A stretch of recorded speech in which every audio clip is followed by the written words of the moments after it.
ಇದು news at 11. ನಾನು ಹರೀಶ್ ನಾಗರಾಜು. ಪುಸ್ತಕ ಇಟ್ಕೊಂಡು ಬ್ಲಾಕ್ ಮೇಲ್ ಮಾಡಿದ್ರು, ಬಾಂಬೆ ಡೈರೀಸ್ ಇಟ್ಕೊಂಡು ಬ್ಲಾಕ್ ಮೇಲ್. ಹಳ್ಳಿ ಹಕ್ಕಿಗೆ ಮತ್ತೆ ಕುಕ್ಕಿದ Sara Mahesh. Interesting breaking news ಬರ್ತಾ ಇದೆ, ನೋಡೋಣ ಬನ್ನಿ.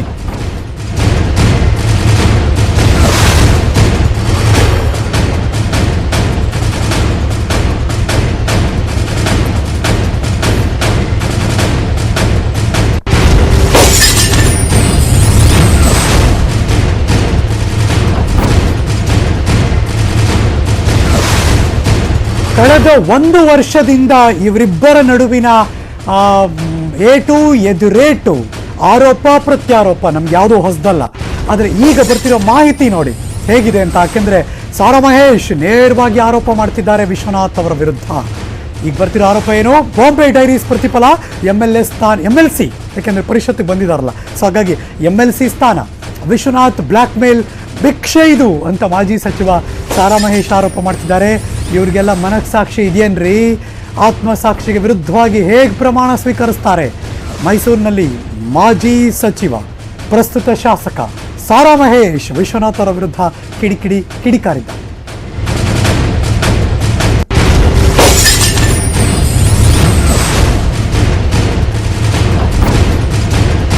ನೀವು ನೋಡ್ತಿರುವಂತಹ ಬೆಳವಣಿಗೆ ಸಾರಾ ಮಹೇಶ್ ಅವರದು, ಮಾಜಿ ಸಚಿವರದು. ಈಗ MLC ಆಗಿ ಆಗಿದಂತಹ ವಿಶ್ವನಾಥ್ ಅವರ ವಿರುದ್ಧ ಆತ್ಮಸಾಕ್ಷಿಯನ್ನೆಲ್ಲ ಪ್ರಶ್ನೆ ಮಾಡ್ತಿದ್ದಾರೆ. ಬಾಂಬೆ ಡೈರೀಸ್ ಪ್ರತಿಫಲ ಅದು, MLC ಸ್ಥಾನ ಸಿಕ್ಕಿದೆ ಅವರಿಗೆ, ಇದು ಬ್ಲ್ಯಾಕ್ ಮೇಲ್ಗೆ ಸಿಕ್ಕಿರುವಂಥ ಭಿಕ್ಷೆ ಅಂದಿದ್ದಾರೆ. ಇವರಿಗೆಲ್ಲ ಮನಸ್ಸಾಕ್ಷಿ ಇದೆಯಾ ಅಂತ ಕೂಡ ಪ್ರಶ್ನೆ ಮಾಡ್ತಾರೆ. ಆತ್ಮಸಾಕ್ಷಿಗೆ ವಿರುದ್ಧವಾಗಿ ಹೇಗೆ ಪ್ರಮಾಣ ಸ್ವೀಕರಿಸ್ತಾರೆ ಅಂತ ಕೂಡ ಪ್ರಶ್ನೆ ಮಾಡಿದ್ದಾರೆ, ಕಿಡಿಕಾರಿದ್ದಾರೆ ಮೈಸೂರಿನಲ್ಲಿ ಮಾಜಿ ಸಚಿವರು.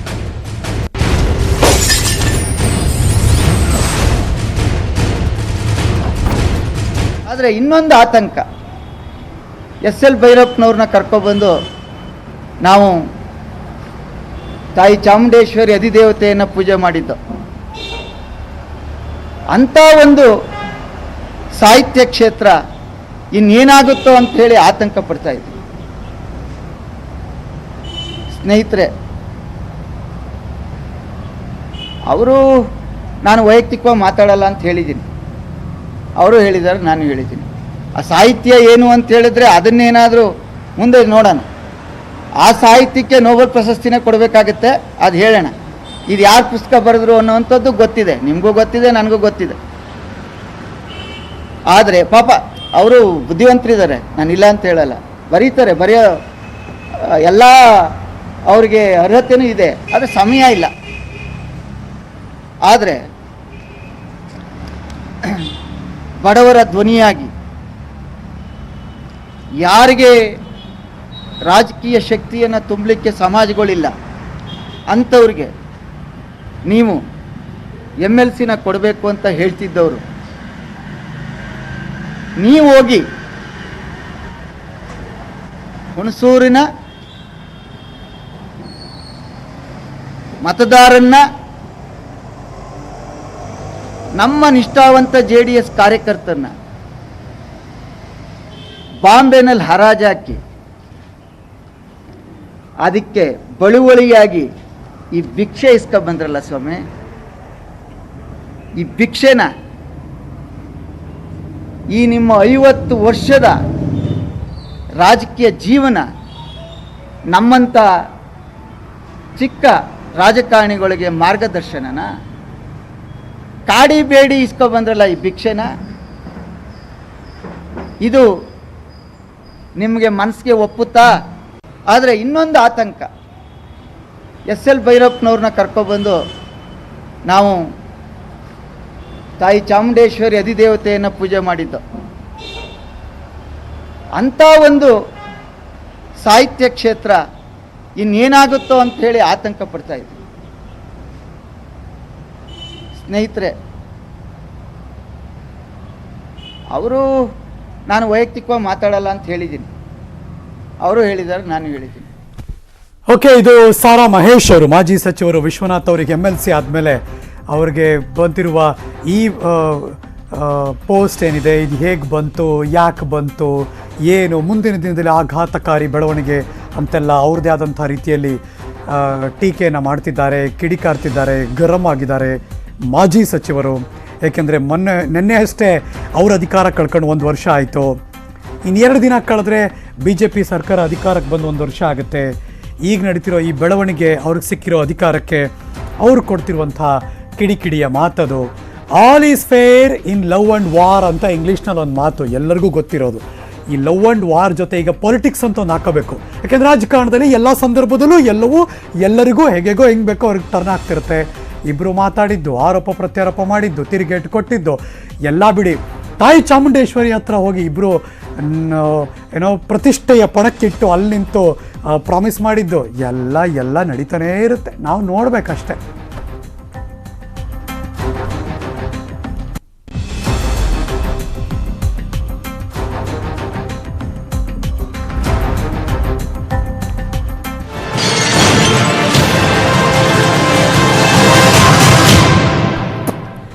ಕೊನೆಯದಾಗಿ ರಾಜ್ಯ ಸರ್ಕಾರ ಕೊಡವಿ ಎದ್ದು ನಿಂತಿದ್ದಾರೆ. ಒಂದು ದೊಡ್ಡ ಮಟ್ಟದಲ್ಲಿ ಅಂದರೆ ಖಾಸಗಿ ಆಸ್ಪತ್ರೆಗಳ ಸುಲಿಗೆಗೆ ಬ್ರೇಕ್ ಹಾಕೋ ಕೆಲಸ ಮಾಡ್ತಿದ್ದಾರೆ. ಒಳ್ಳೇದಿದೆ ಹಂಗೆ ನೋಡೋಕೆ. ಬೆಂಗಳೂರಲ್ಲಿ ಖಾಸಗಿ ಆಸ್ಪತ್ರೆಗಳ ಸುಲಿಗೆಗೆ ಬ್ರೇಕ್. IAS ಮತ್ತು IPS ಅಧಿಕಾರಿಗಳ ತಂಡ ರೇಡ್ ಮಾಡಿದ್ದಾರೆ. 2 ಅಧಿಕಾರಿಗಳಿಂದ ರೇಡ್ ಆಗಿದೆ. ಹಿರಿಯ IAS ಅಧಿಕಾರಿ ಹರ್ಷಗುಪ್ತಾ, IPS ಅಧಿಕಾರಿ ಡಿ ರೂಪಾ ಆ ತಂಡದಿಂದ ರೇಡ್. Breaking news.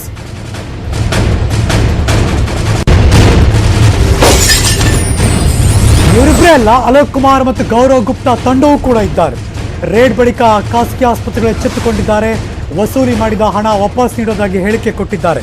ಅಧಿಕಾರಿಗಳ ಮುಂದೆ ತಪ್ಪೊಪ್ಪಿಕೊಂಡಿದ್ದಾರೆ ಆಸ್ಪತ್ರೆಗಳು. TV ನೋಡ್ತಿರೋ ನಿಮಗೂ ಅನಿಸಿರುತ್ತೆ ಹಂಗೆ ಆಗ್ಬೇಕು ಹಿಂಗೆ ನೋಡಿ ಅಂತ. ಅದೇ ಆಗ್ತಾ ಇದೆ.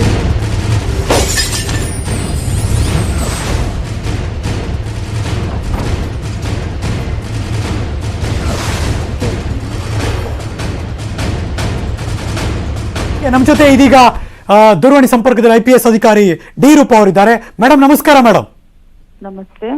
ಒಳ್ಳೆ ಮೂವ್ ಇದು, ಜನಕ್ಕೆ ಬೇಕಾಗಿತ್ತು. ಜನರ ಇದುವರೆಗೂ ತುಂಬಾ ಕಷ್ಟಪಡ್ತಿದ್ರು. ನಿಮ್ಮ ರೇಡ್ ಇಂದ ಏನಾಗ್ತಿದೆ ಮೇಡಮ್ ಈಗ? ನಂಗೆ ಅನ್ಸುತ್ತೆ ಪಾಸಿಟಿವ್ ಆಗತ್ತೆ ಅಂತ. ಬೇರೆಯವರು ಇದನ್ನ ಬೇರೆ ಕಡೆನೂ ಮಾಡಿದ್ರೆ ಒಳ್ಳೇದು. ಯಾಕಂದ್ರೆ ಗವರ್ಮೆಂಟ್ ರೇಟ್ ಫಿಕ್ಸ್ ಮಾಡಿದೆ. ಹೌದು.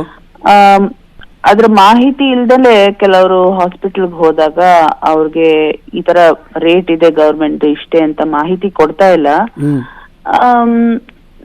ಬೇರೆ ಬೇರೆ ದರ್ಜೆಯಲ್ಲಿ ಚಾರ್ಜ್ ಮಾಡ್ತಾ ಇದ್ದಾರೆ. ಸೊ ಐ ಥಿಂಕ್ ಅದು ನ್ಯಾಯಸಮ್ಮತ ಅಲ್ಲ ಅಂತ ನನ್ನ ಅಭಿಪ್ರಾಯ. ಓಕೆ. ಸೊ ನಾವು ಆತರ ಇನ್ಫಾರ್ಮೇಶನ್ ಬಂದಿದ್ದಕ್ಕೆ ಹೋಗಿ ನಮ್ಮ ಟೀಮ್ ನಲ್ಲಿ ಮೇನ್ ಹರ್ಷ್ ಗುಪ್ತಾ IAS ಅಧಿಕಾರಿ ಕೂಡ ಇದ್ದಾರೆ. ಸೊ ಕೆಲವು ಪೇಷಂಟ್ ಗಳಿಗೆ ಫೋನ್ ಮುಖಾಂತರ ಮಾತಾಡಿದ್ವಿ. ಯಾಕಂದ್ರೆ ಅವ್ರನ್ನ ನೋಡ್ಲಿಕ್ಕೆ ಆಗಲ್ಲ, ಅವರು ಕೋವಿಡ್ ಪೇಷಂಟ್ಸ್ ಮಾತಾಡಿದ್ವಿ. ಸೊ ಕೇಳಿದ್ವಿ, ಯಾಕೆ ನೀವು ಈ ತರ ಪ್ರೈವೇಟ್ ವಾರ್ಡ್ ತಗೊಂಡಿದ್ದೀರಾ, ಹೆಚ್ಚಿನ ರೇಟ್ ಅಲ್ಲಿ ಯಾಕೆ ಅಡ್ಮಿಟ್ ಆಗಿದ್ದೀರಾ ಅಂತ ಎಲ್ಲ. ಅವಾಗ ನಮಗ್ ತಿಳಿದ್ ಬಂದ್ ಮಾಹಿತಿ ಕೆಲವರಷ್ಟೇ ಎಲ್ಲೋ ಒಂದು ಸೆಪರೇಟ್ ರೂಮ್ ಇರೋದ್ ತಗೊಂಡಿರ್ಬೋದು. ಬಟ್ ಬಹಳಷ್ಟು ಜನ ಈ ಜನರಲ್ ವಾರ್ಡ್ ತರನೇ ಕಾಮನ್ ವಾರ್ಡ್ ಅಲ್ಲಿ ಇದ್ದು ಕೂಡ ಹೆಚ್ಚಿನ ಹಣ ಕೊಡ್ತಾ ಇದ್ದಾರೆ. ಹೇಳಿದ್ದು ನಮಗ್ ಗೊತ್ತಿಲ್ಲ, ನಾವು ಡೈರೆಕ್ಟ್ ಆಗಿ ಹಾಸ್ಪಿಟ್ಲ್ ಬಂದ್ವಿ, ನಮ್ಗೆ ಗವರ್ಮೆಂಟ್ ರೇಟ್ ಗೊತ್ತಿಲ್ಲ, ನಮ್ಗೆ ಯಾರು ತಿಳಿಸ್ಲಿಲ್ಲ ಆತರ ಒಂದು. ಎರಡನೇದು ಗೊತ್ತಿದ್ರು ಕೂಡ ಬಹುಶಃ ಎಲ್ಲೋ ಒಂದ್ ಕಡೆ ನಿಮ್ದು ಇನ್ಶೂರೆನ್ಸ್ ಇದೆಯಾ, ಇದ್ರೆ ಈ ತರ ಮಾಡಿ ಅಂತ ಇದ್ರಲ್ಲಿ ತಗೊಳ್ಳಿ ಅಂತ ಹೇಳುವಂತ ಒಂದು ಸಂದರ್ಭ ಕೂಡ ಇರ್ಬೋದು ಕೆಲವು ಹಾಸ್ಪಿಟಲ್ಗಳಲ್ಲಿ. ಮೇಡಮ್, ಬಿಕಾಸ್ ನಮಗೆ ಪರ್ಸನಲ್ ಮೊಬೈಲ್ಗಳಿಗೆ ತುಂಬಾ ದೊಡ್ಡ ಗೊತ್ತಿರೋರೆಲ್ಲ ಫೋನ್ ಮಾಡಿ ಇನ್ಶೂರೆನ್ಸ್ ಇಲ್ಲ ಅಂತ ವಸೂಲಿ ಮಾಡ್ತಿದ್ದಾರೆ. ಇಲ್ಲಿ ಯಾರು ಹೇಳೋರು ಕೇಳೋರು ಯಾರು ಇಲ್ಲ ಅಂತ ಹೇಳಿದುಂಟು ಮೇಡಮ್. ಸೊ ಅದನ್ನ ನಾವು ಕೂಲಂಕುಷವಾಗಿ ನೋಡಿ ನಾವು ಹೇಳಿದೀವಿ ಹಾಸ್ಪಿಟ್ಲ್ಗೆ ನಿಮ್ದೇನು ಅವ್ರಿಗೇನ್ 4 ಜನಕ್ಕೆ ಮಾತಾಡಿದ್ವಿ ಆಕ್ಚುಲಿ ನಿನ್ನೆ ಪೇಷಂಟ್ ಗಳಿಗೆ. ಬಟ್ ನಮ್ ಟೀಮ್ ನಲ್ಲಿ ಮೆಂಬರ್ಸ್ ಇರೋರ್ಗೆ ಹೇಳಿದೀವಿ, ಈಗ ಯಾರ್ಯಾರು ಇಲ್ಲಿ ಅಡ್ಮಿಟ್ ಇದಾರೆ ಅವ್ರಿಗೆ ಎಲ್ರಿಗೂ ಫೋನ್ ಮಾಡಿ ಈ ತರ ಪ್ರೈವೇಟ್ ಇದ್ರಲ್ಲಿ ಇರೋರು ಎಲ್ರಿಗೂ ಫೋನ್ ಮಾಡ್ಬಿಟ್ಟು ಮಾಹಿತಿ ತಿಳ್ಕೊಂಡು ಬೈಫರ್ಕೇಟ್ ಮಾಡಿ ಅವ್ರನ್ನ, ಅಂದ್ರೆ ಅವ್ರೆಲ್ಲಾರನು ವಾಪಸ್ ಗವರ್ಮೆಂಟ್ ರೇಟ್ ಅಲ್ಲೇ ಬರೋ ಹಾಗೆ ಹಾಸ್ಪಿಟ್ಲ್ಗೆ ಇದ್ ಮಾಡ್ಬೇಕು ಅಂತ ಹಾಸ್ಪಿಟ್ಲ್ಗೆ ಹೇಳಿದೀವಿ ಅವ್ರನ್ನೆಲ್ಲಾರ್ನು. ಇವಾಗ ಯಾರನ್ನ ಪ್ರೈವೇಟ್ ತಗೊಂಡಿದೀರಾ ಅವ್ರಿಗೆ ಆತರ ಎಕ್ಸ್ಟ್ರಾ ಚಾರ್ಜ್ ಮಾಡ್ಬೇಡಿ, ಎಲ್ಲಾರ್ನು ಗವರ್ಮೆಂಟ್ ರೇಟ್ ನಲ್ಲೇ ಚಾರ್ಜ್ ಮಾಡಿ, ಅದೇನು ಅವ್ರ ಹತ್ರ ತಗೊಂಡಿದ್ದೀರಾ ಅವ್ರಿಗೆ ರೀಫಂಡ್ ಕೊಡಿ ಅಂತ ತಿಳಿಸಿದೀವಿ. ಅವ್ರು ಒಪ್ಕೊಂಡಿದ್ದಾರೆ. ಒಪ್ಕೊಳ್ದೇ ಇದ್ದಿದ್ರೆ ಕ್ರಿಮಿನಲ್ ಕೇಸ್ ಮಾಡೋ ಚಿಂತನೆ ಇತ್ತು, ಆದ್ರೆ ಒಪ್ಕೊಂಡಿದ್ದಾರೆ. ಈಗ ಕೇಸ್ ಆದ್ರೆ ಏನು ಕ್ರಿಮಿನಲ್ ಕೇಸ್ ಆಗುತ್ತೆ, ಆ ನಂತರ ಕೇಸ್ ನಡೀತಾ ಇರುತ್ತೆ. ಸೊ ಇದು ಹೇಗೂ ಇವ್ರು ಒಪ್ಕೊಂಡಿದ್ದಾರೆ. ಇನ್ 2 days ಅಲ್ಲಿ ಇದೆಲ್ಲ ಸಾರ್ಟ್ ಔಟ್ ಮಾಡಿ ರೀಫಂಡ್ ಮಾಡ್ತೀವಿ ಅಂತ ಹೇಳಿದ್ದಾರೆ. I think that's a good move. ಬೇರೆ ಕಡೆಯೂ ಇದು ಮಾಡಿದ್ರೆ ಒಳ್ಳೇದು. ಮೇಡಮ್, ಈಗ ನ್ಯೂಸ್ 18 ಮೂಲಕ ಕೋಟ್ಯಾಂತರ ಜನ ನೋಡ್ತಿದ್ದಾರೆ, ನಿಮ್ ಮಾತು ಕೇಳಿಸ್ಕೊತೀರ ಅವ್ರಿಗೆ. ಎಲ್ಲೋ ಯಾರಿಗೋ ಈ ತರ ಪ್ರಾಬ್ಲಮ್ ಆದ್ರೆ ಹೇಗೆ ನಿಮ್ ಸಂಪರ್ಕಕ್ಕೆ ಬರೋದು, ಹೇಗೆ ನಿಮ್ಗೆ ವಿಷಯ ತಿಳಿಸೋದು? ನನಗ್ ಬರೀ 3 ಹಾಸ್ಪಿಟಲ್ ಅಷ್ಟೇ ಜವಾಬ್ದಾರಿ ಕೊಟ್ಟಿದ್ದಾರೆ. ತಂಡಕ್ಕೆ ಅಂದ್ರೆ ಹೇಗೆ ಕಾಂಟ್ಯಾಕ್ಟ್ ಮಾಡ್ಬೋದು, ಯಾರಿಗೆ ಹೇಗೆ ಕಾಂಟ್ಯಾಕ್ಟ್ ಮಾಡೋದು, ಜನಕ್ಕೆ ಗೊತ್ತಿರಲ್ವಲ್ಲ, ಕೇಳ್ತಾ ಇದೀನಿ. ಹೌದು. ಬೇರೆ ಬೇರೆ ತಂಡಗಳು ಮಾಡಿದ್ದಾರೆ. ಸೊ ಆ ತಂಡಗಳ ಹೆಸರು ಪಟ್ಟಿ ಎಲ್ಲ ನೀವು ಅವಾಗ ಪಬ್ಲಿಷ್ ಮಾಡಿರ್ಬೇಕು ಮೀಡಿಯಾದವರು. ಅಲೋಕ್ ಕುಮಾರ್ ಅವರು ಕೂಡ ಟ್ವೀಟ್ ಮಾಡಿದ್ದಾರೆ ನಮ್ಮನ್ನು ಕಾಂಟ್ಯಾಕ್ಟ್ ಮಾಡಿ ಅಂತ. ಅಂದ್ರೆ ಅದು ಕೆಲವೊಂದು ನಂಬರ್ ಅಂತ, ಅದರ ಮೂಲಕ ಕಾಂಟ್ಯಾಕ್ಟ್ ಮಾಡಿದ್ರೆ ಇಮಿಡಿಯೇಟ್ ಆಗಿ ಆಕ್ಷನ್ ಆಗುತ್ತಾ ಹೇಗೆ ಅಂತ? ಈಗ ಸದ್ಯಕ್ಕೆ ಯಾವ್ದು ಅದಕ್ಕೋಸ್ಕರ ಯಾವ್ದು ಇದು ಏನಿಲ್ಲ ಅನ್ಸುತ್ತೆ. ಅಂದ್ರೆ ವಾಚ್ ಇಡ್ಲಿಕ್ಕೆ ಯಾವ್ದು ಆತರ ಒಂದು ಕಂಟ್ರೋಲ್ ರೂಮ್ ನಂಬರ್ ತರ ಏನಿಲ್ಲ. ನಾರ್ಮಲ್ ಆಗಿ ಕೋವಿಡ್ ಇದು ರಿಲೇಟೆಡ್ ಮಾಡುವಾಗ ಏನು ಆಂಬ್ಯುಲೆನ್ಸ್ ಆಗ್ಲಿ ಅಥವಾ ಇನ್ನೊಂದಕ್ ಮಾಡ್ತೀರಾ ಅದೇ ನಂಬರೇ. ಬಟ್ ಅವರು ಯಾರ್ದೋ ಒಂದು ವಾಟ್ಸ್ಆಪ್ ನಂಬರ್ಗಳಿದ್ರೆ ಅದು ಅವ್ರ ಬಿಲ್ ನ ಬೇಕಾದ್ರೆ ಅವ್ರು ಹಾಕ್ಬೋದು, ನಿಮ್ ಗಮನಕ್ಕೆ, ಟೀಮ್ ಗಮನಕ್ಕೆಲ್ಲ ಬರ್ಬೋದು. ಆ ತರದೊಂದು ಇದ್ರೆ ಗುಡ್ ಅನ್ಸುತ್ತೆ ಮೇಡಮ್. ಹೌದು, ಕರೆಕ್ಟ್. ಬಟ್ ಹೌದು ಅದಕ್ಕೋಸ್ಕರ ಯಾವ್ದು ಇಲ್ಲ. ಅವರು ಯಾವ ಆ ಟೀಮ್ ನಲ್ಲಿ ಯಾರು ಆಫೀಸರ್ ಇದಾರೆ ಅವರ ನಂಬರ್ ಹುಡುಕೊಂಡು ಸದ್ಯಕ್ಕೆ ಮಾಡ್ಬೇಕಾಗತ್ತೆ. ಆ ತರದೊಂದು ಇದ್ರೆ ಜನ ಸಮುದಾಯಕ್ಕೆ, ಬಿಕಾಸ್ ಪ್ರತಿಯೊಬ್ಬರು ಎಲ್ಲರೂ ಕೂಡ ಟ್ವೀಟ್ ಮಾಡಕ್ಕಾಗಲ್ಲ, ಎಲ್ಲರೂ ಹೇಳೋಕ್ಕಾಗಲ್ಲ. ಸೊ ಅವ್ರಿಗೆ ಈ ತರದೊಂದಿದ್ರೆ ಮೇಡಮ್ ಹಿಂಗಾಗ್ತಿದೆ ತೊಂದ್ರೆ, ಸರ್ ಹಿಂಗಾಗ್ತಿದೆ, ಯಾರ್ದೋ ಆಗ್ಲಿ, ಹಂಗಾದ್ರೆ ಗುಡ್ ಅನ್ಸುತ್ತೆ. ಸೊ ದಟ್ ಟ್ರ್ಯಾಕಿಂಗ್ ಈಸಿ ಆಗುತ್ತೆ, ಯಾರಿಗೂ ಅನ್ಯಾಯ ಆಗಲ್ಲ ಆಗ ಅಂತ. ಹೌದು, ಆತರ ಆಯ್ತು. ಗಮನಕ್ಕೆ ತರ್ತೀನಿ, ಮೇಲ್ನವರ ಗಮನಕ್ಕೆ ಈ ತರ. ಈಗ ಸದ್ಯಕ್ಕೆ ನೀವೇ ಕಾಲ್ ಮಾಡಿ ನಿಮ್ಮ ಜುಡಿಸ್ಟಿಕ್ಷನ್ ಯಾವ್ದು ಬರುತ್ತೆ ನೀವೇ ಅದನ್ನ ಇದ್ ಮಾಡ್ತಿದ್ದೀರಾ ಮೇಡಮ್ ಹಾಗಿದ್ರೆ? ಇದು ನನ್ಗೆ ಹಾಗೂ ಹರ್ಷ್ ಗುಪ್ತಾ ಒಂದು ಟೀಮ್, ನಾವಿಬ್ರು. ನಮ್ಗೆ 3 ಹಾಸ್ಪಿಟಲ್ ಜವಾಬ್ದಾರಿ ಕೊಟ್ಟಿದ್ದಾರೆ. ಸೊ ಆ 3 ಹಾಸ್ಪಿಟಲ್ ಅಲ್ಲಿ ನಾವು ಈ ವ್ಯವಸ್ಥೆಗಳನ್ನ ನೋಡ್ತಾ ಇದೀವಿ. ನಮ್ಗೇನ್ ಇದ್ರ ಬಗ್ಗೆ ಏನ್ ಇನ್ಸ್ಟ್ರಕ್ಷನ್ಸ್ ಏನ್ ಇರ್ಲಿಲ್ಲ, ಇದನ್ನ ನೋಡಿ ಅಂತ ಏನ್ ಇರ್ಲಿಲ್ಲ. ಆದ್ರೆ ಇದು ನಾವು ಸ್ವತಃ ಮಾಡಿರೋದು. ಯಾಕಂದ್ರೆ ನಮ್ಗೆ ಹಿಂದೆ ಇದ್ದಂತಹ ಕಥೆಗಳಲ್ಲೂ ಕೂಡ ನಿಮ್ಗೆ ಇನ್ಸ್ಟ್ರಕ್ಷನ್ ಇಂದ ನೀವೇ ಇನಿಷಿಯೇಟ್ ಮಾಡಿ ತುಂಬಾ ಮಾಡಿದೀರಾ. We all know that. ನಮ್ಗೆ ಇದ್ದಿದ್ದ ಇನ್ಸ್ಟ್ರಕ್ಷನ್ಸ್ ಮೇನ್ಲಿ ಬೆಡ್ ಅವೈಲಬಿಲಿಟಿ ಇರ್ಬೇಕು. ಅವ್ರು ಅಂದ್ರೆ ದುಡ್ಡು ಕಾಸಿನ ಬಗ್ಗೆ ಏನು ಅಂತ ಇನ್ಸ್ಟ್ರಕ್ಷನ್ಸ್ ಸ್ಟ್ರಿಕ್ಟ್ ಆಗಿ ಇರ್ಲಿಲ್ಲ. ಮೇನ್ಲಿ ಅವ್ರ ಬೆಡ್ ಗಳನ್ನ ಕೊಡ್ಬೇಕು. ಬೆಡ್ ಕೊಡದಲ್ಲೇ ಯಾಮಾರ್ಸೋದು ಸರಿ ಇಲ್ಲ, ಅದನ್ನ ನೋಡ್ಕೊಂಡ್ ಬನ್ನಿ. ಫಿಸಿಕಲಿ ನಮ್ಗೆ ಇಷ್ಟು ಪ್ರಾಮಿಸ್ ಮಾಡಿದ್ದಾರೆ, ಇಷ್ಟು ಇದೆಯಾ ಇಲ್ಲ ಅವ್ರ ಹತ್ರ ಫಿಸಿಕಲಿ, ಅದನ್ನ ನೋಡಿ ಅದನ್ನ ಎನ್ಶೋರ್ ಮಾಡಿ ಅಂತ ಇನ್ಸ್ಟ್ರಕ್ಷನ್ಸ್ ಇತ್ತು. ನಾವು ಒಂದ್ ಸ್ಟೆಪ್, ನಾನು ಹರ್ಷ್ ಗುಪ್ತಾ ಅವರು ಒಂದ್ ಸ್ಟೆಪ್ ಮುಂದೆ ಹೋಗಿ, ಇದು ಹೇಗೂ ಗವರ್ಮೆಂಟ್ ಆರ್ಡರ್ ಇದೆಯಲ್ಲ, ಹಾಗಾಗಿ ಏನಕ್ಕೆ ಎಕ್ಸ್ಟ್ರಾ ಚಾರ್ಜ್ ಮಾಡ್ತಾ ಇದ್ದಾರೆ. Very good move. ಜನ ಕೂಡ ಅದನ್ನ ಇಷ್ಟಪಟ್ಟರು, ಬಯಸಿದ್ದಾರೆ. Thank you so much madam, news 18 ಜೊತೆ ಮಾತಾಡೋದಕ್ಕೆ. ಡಿ ರೂಪಾ ಅವರು, ಪರಿಶೀಲನಾ ತಂಡದ ಇನ್ಚಾರ್ಜ್. ಇವತ್ತು ಜುಲೈ 24ನೇ ತಾರೀಕು. ಇನ್ನೊಂದು 20 ದಿನ ಕಳೆದ್ರೆ ಸ್ವತಂತ್ರೋತ್ಸವದ ಸಂಭ್ರಮಕ್ಕೆ ಬರ್ತೀವಿ. ಆದರೆ ಈ ವರ್ಷದ ಕಥೆ ಏನು? ಸ್ವಾತಂತ್ರ್ಯ ದಿನಾಚರಣೆಗೆ ಕೊರೋನಾ ವಾರಿಯರ್ಸ್ಗೆ ಆಹ್ವಾನ, ಡಾಕ್ಟರ್ ಹಾಗೂ ಕೊರೋನಾ ಗೆದ್ದವರನ್ನ ಆಹ್ವಾನಿಸಿ ಅಂತ ರಾಜ್ಯ ಸರ್ಕಾರಗಳಿಗೆ ಕೇಂದ್ರ ಗೃಹ ಇಲಾಖೆ ಸೂಚನೆ ಕೊಟ್ಟಿದೆ. ಹಾಗಾದರೆ ಈ ವರ್ಷ ಹೇಗಿರುತ್ತೆ ನೋಡೋಣ ಬ್ರೇಕಿಂಗ್ ನ್ಯೂಸ್ನಲ್ಲಿ.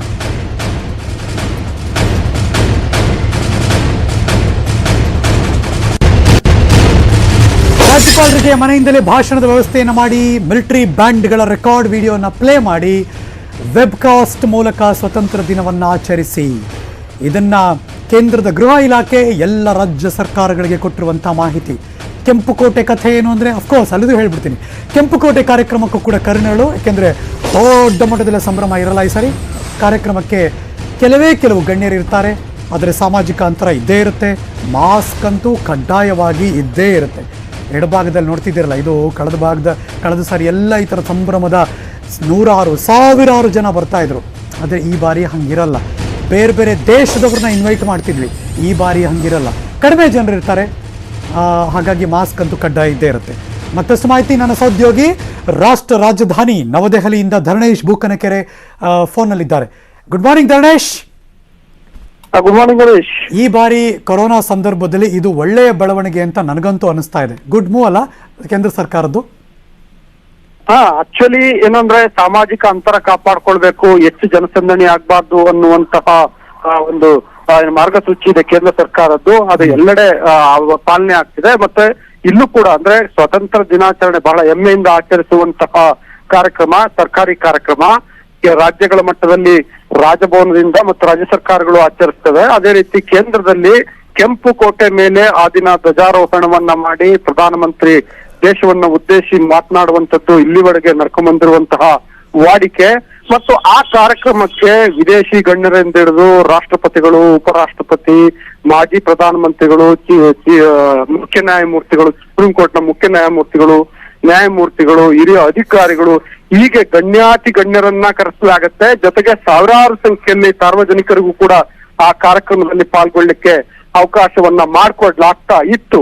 ಆದ್ರೆ ಈ ಬಾರಿ ಕರೋನಾ ಕಾರಣಕ್ಕೆ ಕೆಂಪುಕೋಟೆಯಲ್ಲಿ ನಡೆಯುವಂತಹ ಕಾರ್ಯಕ್ರಮ ಮತ್ತು ರಾಜ್ಯಗಳಲ್ಲಿ ನಡೆಯುವಂತಹ ಕಾರ್ಯಕ್ರಮಗಳಿಗೆ ರಿಸ್ಟ್ರಿಕ್ಟ್ ಅನ್ನ ಮಾಡಲಾಗಿದೆ. ಅಂದ್ರೆ ಕೆಲವೇ ಜನರನ್ನ ಮಾತ್ರ ಆಹ್ವಾನಿಸಿ ಸಾಮಾಜಿಕ ಅಂತರ ಕಾಪಾಡಿಕೊಂಡು ಕಾರ್ಯಕ್ರಮವನ್ನ ಆಯೋಜಿಸಿ ಅನ್ನುವಂತಹ ನಿರ್ದೇಶನವನ್ನ ಕೇಂದ್ರ ಗೃಹ ಇಲಾಖೆ ನೀಡಿದೆ. ರಾಜ್ಯ ಸರ್ಕಾರಗಳಿಗಂತೂ ಕಟ್ಟುನಿಟ್ಟಿನ ನಿರ್ದೇಶನವನ್ನ ನೀಡಿದೆ. ಅಂದ್ರೆ ಯಾವ್ಯಾವ ರೀತಿ ಮಾಡಬೇಕು, ನೀವು ಇಡೀ ದೊಡ್ಡ ಕಾರ್ಯಕ್ರಮ ಆಯೋಜಿಸುವ ಬದಲು ವೆಬ್ಕಾಸ್ಟ್ ಮಾಡಿ, ರಾಜ್ಯಪಾಲರನ್ನ ಕಾರ್ಯಕ್ರಮದ ಸ್ಥಳಕ್ಕೆ ಕರೆಸುವ ಬದಲು ಮನೆಯಿಂದಲೇ ಭಾಷಣದ ವ್ಯವಸ್ಥೆಯನ್ನ ಮಾಡಿ, ಮತ್ತೆ ಯಾರನ್ನೋ ಗಣ್ಯರಂತ ಕರಿತಿದ್ರಿ, ಇಷ್ಟು ದಿನ ಗಣ್ಯರಂತ ಕರಿತಾ ಇದ್ರಿ, ಈ ಬಾರಿ ಕರೋನಾ ವಾರಿಯರ್ಸ್ ಕರೀರಿ ಮತ್ತು ಕರೋನಾ ವಿರುದ್ಧ ಗೆದ್ದ ಬಂದಂತಹವರನ್ನ ಆಹ್ವಾನಿಸಿ ಅನ್ನುವಂತ ನಿರ್ದೇಶನವನ್ನ ನೀಡಿದೆ. ಅಫ್ಕೋರ್ಸ್ ಈ ಸಂದರ್ಭಕ್ಕೆ ಅಂದ್ರೆ ಹೆಮ್ಮೆಯಿಂದ ಬಹಳ ಸಂಭ್ರಮದಿಂದ ಆಚರಿಸಬೇಕಾಗಿತ್ತು. ಆದ್ರೆ ಈಗ ಪರಿಸ್ಥಿತಿ ಆಗಿಲ್ದಿರೋದ್ರಿಂದ ಈ ಬಾರಿ ಸ್ವತಂತ್ರೋತ್ಸವ ವೆಬ್ಕಾಸ್ಟ್ ಮೂಲಕ ನಡೆಯುತ್ತೆ ಅಂತ. ಥ್ಯಾಂಕ್ ಯು ಧರಣೇಶ್, ಈ ಕ್ಷಣದ ಮಾಹಿತಿಗಾಗಿ. ನ್ಯೂಸ್ ಮುಂದುವರಿಸ್ತೀನಿ, ಒಂದು ಚಿಕ್ಕ ಬ್ರೇಕ್ ಆದ್ಮೇಲೆ ಕಾಯ್ತಾ ಇರಿ. ಜೊತೆ ದಕ್ಷಿಣ ವಲಯದ ಉಸ್ತುವಾರಿಯ ಜೊತೆ ಚರ್ಚೆ ನಡೀತಾ ಇದೆ. ಉಸ್ತುವಾರಿ ಸಚಿವರಾದ ಆರ್ ಅಶೋಕ್ ಅಧಿಕಾರಿಗಳ ಜೊತೆ ಚರ್ಚೆ ನಡೆಸ್ತಾ ಇದ್ದಾರೆ. Breaking news.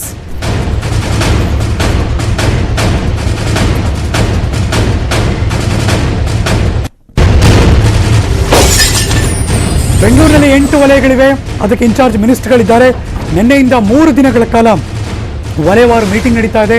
ಪ್ರತಿದಿನ ಆಗು ಹೋಗುಗಳ ಬಗ್ಗೆ, ಅಲ್ಲಿನ ಡೆವಲಪ್ಮೆಂಟ್ಸ್ಗಳ ಬಗ್ಗೆ, ಸೋಂಕು ತಡೆಗಟ್ಟುವ ಬಗ್ಗೆ ಏನೆಲ್ಲ ಕ್ರಮಗಳನ್ನು ತೆಗೆದುಕೊಳ್ಳಬೇಕು ಅನ್ನೋದ್ರ ಬಗ್ಗೆ, ಸೋಂಕಿತರಿಗೆ ಸೂಕ್ತ ಟ್ರೀಟ್ಮೆಂಟ್ ಸಿಗುವಂತೆ ಮಾಡುವುದರ ಬಗ್ಗೆ ಅಧಿಕಾರಿಗಳ ಜೊತೆ ಮತ್ತು ಇನ್ಚಾರ್ಜ್ ಮಿನಿಸ್ಟರ್ ಜೊತೆ ಮಾತಾಡ್ತಿದ್ದಾರೆ. ಖಡಕ್ ಸೂಚನೆಯನ್ನು ಕೂಡ ಕೊಡ್ತಿದ್ದಾರೆ ಮುಖ್ಯಮಂತ್ರಿಗಳು.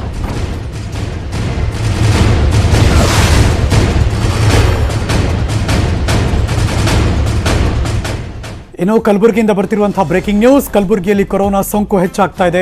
ಖಾಸಗಿ ಆಸ್ಪತ್ರೆಗಳಲ್ಲೂ ಕೂಡ ಇದೀಗ ಸೋಂಕಿತರಿಗೆ ಟ್ರೀಟ್ಮೆಂಟ್. Breaking news.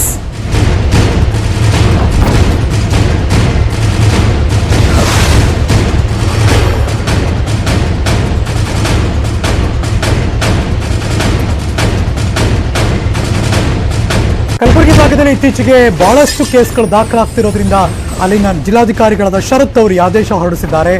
ಧನ್ವಂತರಿ ಆಸ್ಪತ್ರೆ ಕೋವಿಡ್ ಆಸ್ಪತ್ರೆಯಾಗಿ ಪರಿವರ್ತನೆ ಆಗ್ತಾ ಇದೆ. ಜೊತೆಗೆ ಬಸವೇಶ್ವರ ಆಸ್ಪತ್ರೆಯಲ್ಲೂ ಕೂಡ ಇನ್ನು ಮುಂದೆ ಟ್ರೀಟ್ಮೆಂಟ್ ಸಿಗುತ್ತೆ ಅಂತಿದ್ದಾರೆ ಜಿಲ್ಲಾಧಿಕಾರಿ ಡಿಸಿ ಶರತ್ ಆದೇಶ ಹೊರಡಿಸಿದ್ದಾರೆ.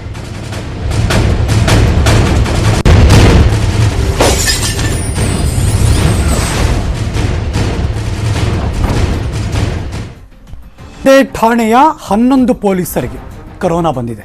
ಎಲ್ಲಿ ಬೆಂಗಳೂರಿನ ಮಹದೇವಪುರ ಠಾಣೆಯಿಂದ ಬರ್ತಿರುವಂತಹ ಬ್ರೇಕಿಂಗ್ ನ್ಯೂಸ್. ಸಿಬ್ಬಂದಿಗೆ ಸೋಂಕಾಗಿದೆ. 11 ಕಾನ್ಸ್ಟೇಬಲ್ಗಳಿಗೆ ಕೊರೋನಾ ಸೋಂಕು ದೃಢಪಟ್ಟಿದೆ. Breaking news.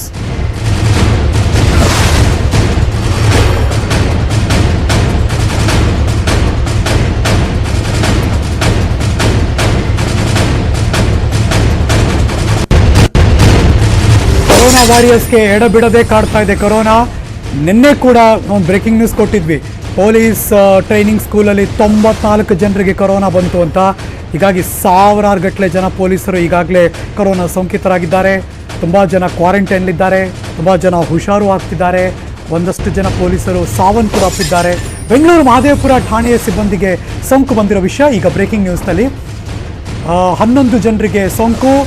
ಟೋಟಲ್ ಓವರಾಲ್ 1113ಕ್ಕೆ ಏರಿತ ಈ ಸೋಂಕಿತರ ಪೊಲೀಸರ ಸಂಖ್ಯೆಯಲ್ಲಿ. ಮಹದೇವಪುರ ಪೊಲೀಸ್ ಠಾಣೆಯಲ್ಲಿ ಈಗ ಸೀಲ್ ಡೌನ್ ವಾತಾವರಣ ನೀವು ನೋಡ್ತಿರುವಂತಹ ದೃಶ್ಯಾವಳಿ.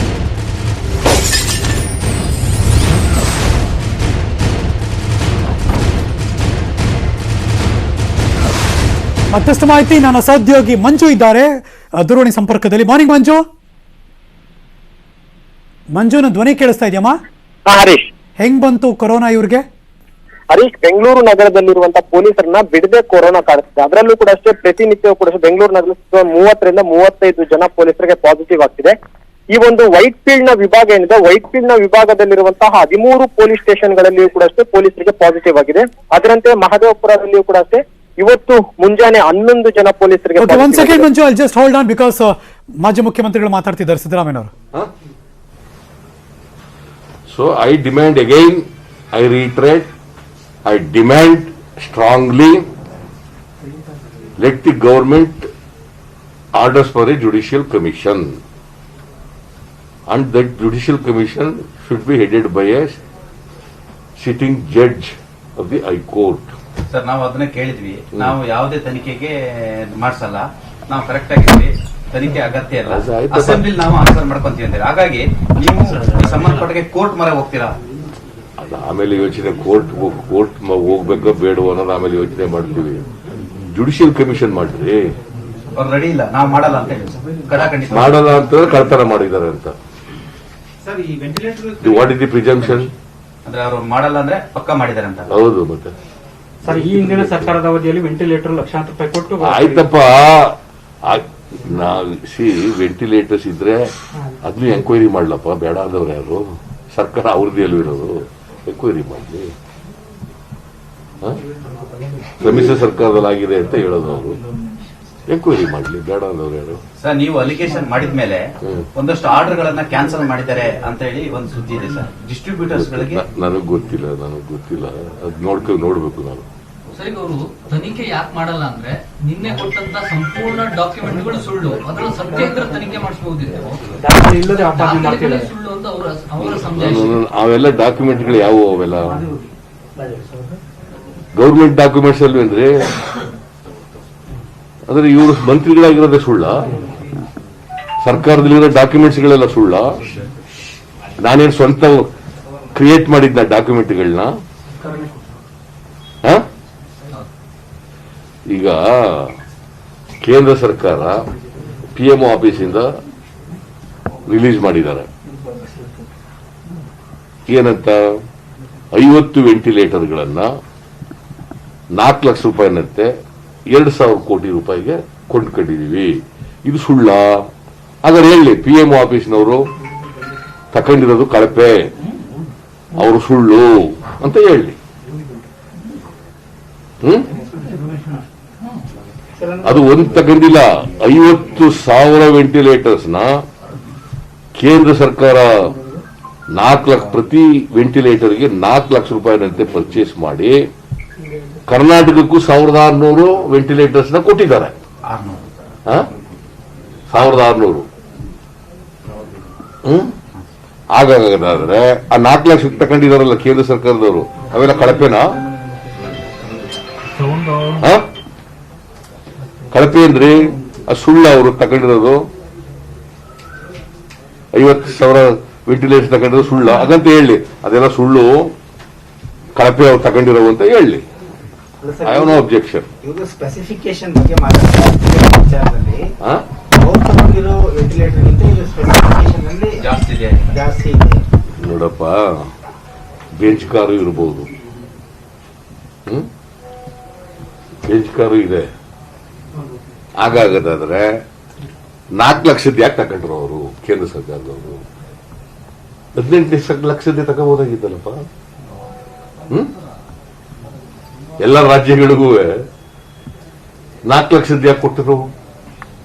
ನೀವು ತಗೊಂಡಿದ್ದೀರಲ್ಲ 4 ಲಕ್ಷದ್ದು. ಅದಕ್ಕೇನು ಉತ್ತರ ಹೇಳ್ತಾರೆ? ಹೇಳ್ಬೇಕು ಅವ್ರೆ. ಕೇಂದ್ರ ಸರ್ಕಾರದವರು ಸುಳ್ಳು ಕೊಟ್ಟವ್ರೆ ಲೆಕ್ಕನ. ಅವರು ಕಳಪೆ ವೆಂಟಿಲೇಟರ್ಗಳು ತಗೊಂಡಿದ್ದಾರೆ, ನಮಗ್ ಕೊಟ್ಟಿದ್ದು ಕಳಪೆನೆ ಅಂತ ಹೇಳಿ. ಹಂಗ ಹೇಳಿದ್ರ? ಹಂಗ ಕೇಳಿದೆ ನೀನು? ಕೇಳಪ್ಪ ಸರ್. ಶಿವರಾಮ್ ಹೆಬ್ಬಾರ್ ಅವರು ಕೇಳಿದ್ರೆ 1,000 ಕೋಟಿ ರೂಪಾಯಿ ಅಲಿಗೇಷನ್ ಮಾಡಿದ್ದಾರೆ, 892 ಕೋಟಿ ರೂಪಾಯಿ ಅಲಿಗೇಷನ್ ಮಾಡಿಲ್ಲ, ನಾನು ಖರ್ಚು ಮಾಡಿದ್ದಾರೆ ಅಂತ ಹೇಳಿರೋದು. ಅವ್ಯವಹಾರ ಮಾಡಿರೋದು ಫುಡ್ ಪ್ಯಾಕೆಟ್ ನಲ್ಲಿ ಕೊಡುವಾಗ ಇವ್ರಿಗೆ ಕಳಿಸುವಾಗ 5 ಲಕ್ಷ ಜನ ಇವ್ರಿಗೆ ಕಳಿಸಿದ್ರಲ್ಲ ಅದರಲ್ಲಿ ವ್ಯವಹಾರ ಮಾಡಿದ್ದಾರೆ ಅಂತ ಹೇಳಿದ್ದು. ನಾನು 16 ಲಕ್ಷ ಜನಕ್ಕೆ 500 ರೂಪಾಯಿ ಕೊಟ್ಟಿದ್ದಾರೆ, 5,000 ಕೊಟ್ಟಿದ್ದಾರೆ, ಅದರಲ್ಲಿ ಕಳ್ತನ ಆಗಿದೆ ಅಂತ ಹೇಳಿಲ್ಲ ನಾನು. ಅಂದ್ರೆ ಖರ್ಚಾಗಿದೆ 1,000 ಕೋಟಿ ಅಂತ ಹೇಳಿದ್ರು. ಅದಕ್ಕೆ ಲೆಕ್ಕ ಕೊಡಿ. 1,000 ಕೋಟಿ ಖರ್ಚಾಗಿದೆ ಲೇಬರ್ ಡಿಪಾರ್ಟ್ಮೆಂಟ್ ಇಂದ. ಯಾಕೆ ಅದನ್ನು ಹೇಳಿದೆ ಅಂದ್ರೆ ಇವ್ರು ಏನ್ ಹೇಳ್ತಾರೆ, 324 ಕೋಟಿನೇ ನಾವು ಖರ್ಚು ಮಾಡಿರೋದು. ಕೋವಿಡ್-19ಗೆ ಖರ್ಚು ಮಾಡೋದೇ 324. ಲೇಬರ್ ಡಿಪಾರ್ಟ್ಮೆಂಟ್ ಅದು 1,00,000 ಖರ್ಚು ಮಾಡಿದಾರಲ್ಲ, ಅದೆಲ್ಲಿಗೆ ಅಂತ ಹೇಳ್ಬೇಕಲ್ಲ, ಲೆಕ್ಕ ಕೊಡ್ಬೇಕಲ್ವಾ?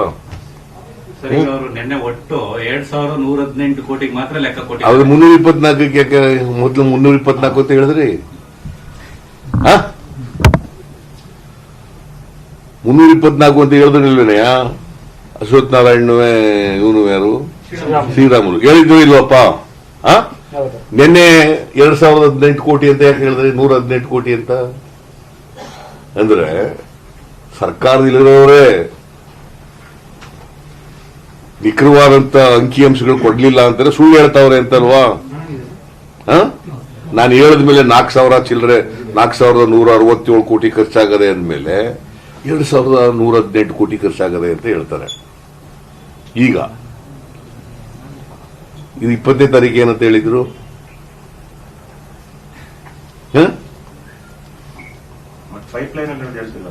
ಪೈಪ್ಲೈನ್ ಅಲ್ಲಿ ಇರೋದೆಲ್ಲ ಹೇಳ್ಬೇಕಲ್ವಾ? ನಾನು ಇವರಿಗೆ ಸುಧಾಕರ್ ಇಲಾಖೆಯಲ್ಲಿ health department, medical education department, ಅದು ಅವರ ಫೈಲ್ ನಲ್ಲಿ ಇರ್ತಕ್ಕಂಥದ್ದು. ಅದು 815 ಕೋಟಿಗೆ ಪ್ರಪೋಸಲ್ ಕಳಿಸಿರೋದು ನಿಜ. ಇವರು ನಾವು ತಕೊಂಡೇ ಇಲ್ಲ ಅಂತ ಹೇಳಿ ಕೊಡ್ಲಿ, ಪ್ರೊಡ್ಯೂಸ್ ಮಾಡ್ಲಿ. ನಿನ್ನೆ ಅವರಂದ್ರು ಸಿದ್ದರಾಮಯ್ಯನವ್ರಿಗೆ ಪ್ರಸ್ತಾವನೆ ಮತ್ತೆ ಈ ಮಂಜೂರಾತಿ ಮತ್ತೆ ಖರ್ಚು ಇದ್ರ ಬಗ್ಗೆ ಇದಿಲ್ಲ ಅಂತ. ಅದೇ ನಾನು ಏನು ಗೊತ್ತಿಲ್ಲದೇನೋ ಅವನು ಟಿಕೆಟ್ ಕೊಡಿಸಿದ್ದು. ಇವೆಲ್ಲ approval, proposal, sanction, release, expenditure ಇವೇನು ಗೊತ್ತಿಲ್ಲದೇನೆ ಮಾಡಿದ್ದದಪ್ಪ. ಇಟ್ಸ್ ಸೇಮ್ ಒಬ್ಬ ಆಪೋಸಿಷನ್ ಲೀಡರ್ ಆಗಿ 13-14 ಆವ್ಯಯ ಮಾಡಿದವ್ರಿಗೆ ಲೆಕ್ಕ ಗೊತ್ತಿಲ್ಲ, ಅನುಮೋದನೆ ಗೊತ್ತಿಲ್ಲ. ಇಟ್ಸ್ ನ್ಯಾಷನಲ್ ಇಂಟರ್ನ್ಯಾಷನಲ್ ಶೇಮ್ ಅಂತ ಹೇಳಿದ್ದಾರೆ ಸರ್. ನೋಡಪ್ಪ, ಅವ್ನು ಮಂತ್ರಿ ಆಗಿರೋದು ಎಷ್ಟು ವರ್ಷ ಆಯ್ತು? ನಾನೆಷ್ಟು ವರ್ಷದಿಲ್ಲ ಅದೇ ಮಂತ್ರಿ. ಅವ್ರಿಗೆ ಸ್ವಲ್ಪ ಉಪಕಾರ ಸ್ಮರಣೆ ಇಟ್ಕೊಂಡು ಮಾತಾಡೋದು ಒಳ್ಳೇದು. ಬಾಯಿ ಬಂದಾಗೆಲ್ಲ ಮಾತಾಡ್ಬಾರ್ದು. ನಾನು ಮಂತ್ರಿ, state minister, cabinet minister, deputy chief minister, ಆಮೇಲೆ ಚೀಫ್ ಮಿನಿಸ್ಟ್ರು, 13 ಬಜೆಟ್ಗಳು ಮಂಡಿಸಿದ್ದೀನಿ. ನನಗೆ ಪಾಠ ಹೇಳ್ಕೊಡೋದ? ನಿಮ್ಮ ವಿರುದ್ಧ ಸರ್ ಅವರು ರೂಸ್ ಟಾಕಿಂಗ್ ಮಾತಾಡ್ತಿದ್ದಾರೆ ಇತ್ತೀಚೆಗೆ. ಅಧಿಕಾರದ ಅಹಂನಿಂದ ಮಾತಾಡ್ಬೋದು ಅಷ್ಟೇ. ಉಪಕಾರ ಸ್ಮರಣ ಮರ್ತಿದ್ದಾರೆ ಸರ್. ಮಾತಾಡ ಉಪಕಾರ ಸ್ಮರಣ ಮರ್ತಿದಾರ ಅಂತ ಗೊತ್ತಿಲ್ಲ ನನಗೆ. ಅಧಿಕಾರ ಬಂದ್ಮೇಲೆ ಎಲ್ಲ ಮರ್ತೋಯ್ತವೆ. ಅಧಿಕಾರದ ಹಾಮಿಂದ ಈ ರೀತಿ ಮಾತಾಡ್ತಾರೆ. ನನಗೆ ಅನಿಸುತ್ತಪ್ಪ, ಅದಕ್ಕೆ ಇಲ್ಲದೆ ಹೋದ್ರೆ ನನಗೆ ಪ್ರಪೋಸಲ್ ಅಂದ್ರೇನು, ಅಪ್ರೂವಲ್ ಅಂದ್ರೇನು, ಸ್ಯಾಂಕ್ಷನ್ ಅಂದ್ರೇನು,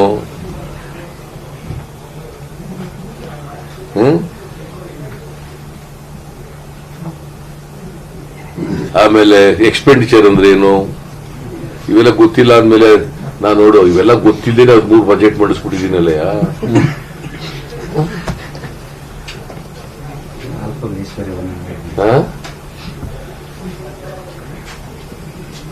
ಆರೋಗ್ಯ ಇಲಾಖೆಗೆ 3,322 ಕೋಟಿ ಖರ್ಚಾಗಿದೆ ಮೇ 8. ಇದು ಹೇಳ್ತೇನೆ.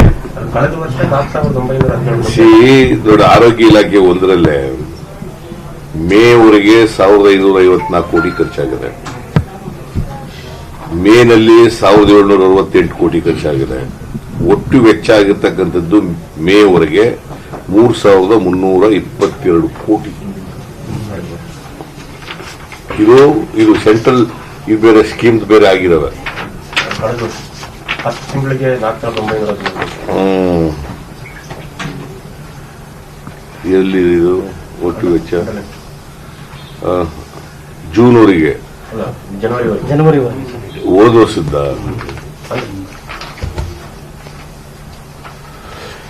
ಈಗ ನಾನು ಹೆಚ್ಚು ಮಾತಾಡಕ್ ಹೋಗಲ್ಲ. ನಿನ್ನೆ ದಾಖಲಾತಿಗಳ ಮೂಲಕ 14 ದಾಖಲಾತಿಗಳನ್ನು ಕೊಟ್ಟಿದ್ದೀನಿ. ಅವ್ರು ಏನೇನು ದಾಖಲಾತಿಗಳು ಕೊಟ್ಟರು?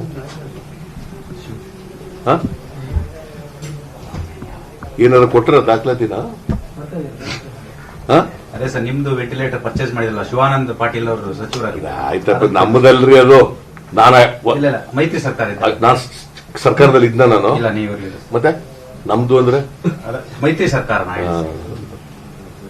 I was not chief minister than.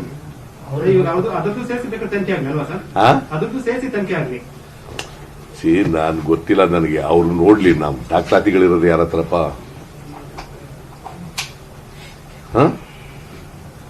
ದಾಖಲಾತಿಗಳು ಅವ್ರು ತೀರ್ಮಾನ ಮಾಡ್ಲಿ, ನಮ್ಗೇನು ಅದಕ್ಕೂ ಸಂಬಂಧ ಇಲ್ಲ. ಸರ್ಕಾರದಲ್ಲಿದ್ದಾರೆ, ಅವ್ರು ತೀರ್ಮಾನ ತಗೊಳ್ಳಿ. ನನಗೇನಂತಂದ್ರೆ, ಯಾವಾಗ ತಪ್ಪು ಮಾಡಿದ್ರು ತಪ್ಪೆ, ಯಾರು ತಪ್ಪು ಮಾಡಿದ್ರು ತಪ್ಪೆ ಅಲ್ವಾ? ಸರ್, ಇಲ್ಲಿ ಪಾಂಡವರು ಯಾರು ಕೌರವರು ಯಾರು ಅಂತ ಸರ್, ನಾನು ಯಾಕಂತಂದ್ರೆ ಅವ್ರು ಪ್ರಶ್ನೆ ಮಾಡಿದ್ದಾರೆ. ಕೌರವರು ಯಾರು ಅನ್ನೋದು ಎಲ್ರಿಗೂ ಗೊತ್ತಿದೆ. ಅವರು ಕೌರವರಾಗ್ಲಿಕ್ಕೂ ಲಾಯಕಲ್ಲ ಅವರು. ಯಾಕೆ ಈ ಮಹಾಭಾರತದ ಪಾಂಡವರು ಕೌರವರನ್ನ ಯಾಕೆ ತಗೊಂಬಂದಿರಿ ಇಲ್ಲಿಗೆ? ದ್ವಾಪರ ಯುಗದಲ್ಲಿ ನಡೆದಿರೋದನ್ನ ಇಲ್ಲಿ ಇವ್ರಿಗೆ ಯಾಕಪ್ಪ ಹೋಲಿಸ್ಕೊಳಕ್ ಹೋದಿರಿ? ನಾನು ಆತರ ಬೇರೆಯವರಿಗೆ ಹೋಲಿಕೆ ಮಾಡ್ಕೊಂಡು ಗೊತ್ತಿಲ್ಲ ನನಗೆ. ಸಿದ್ದರಾಮಯ್ಯ ಅಷ್ಟೇ,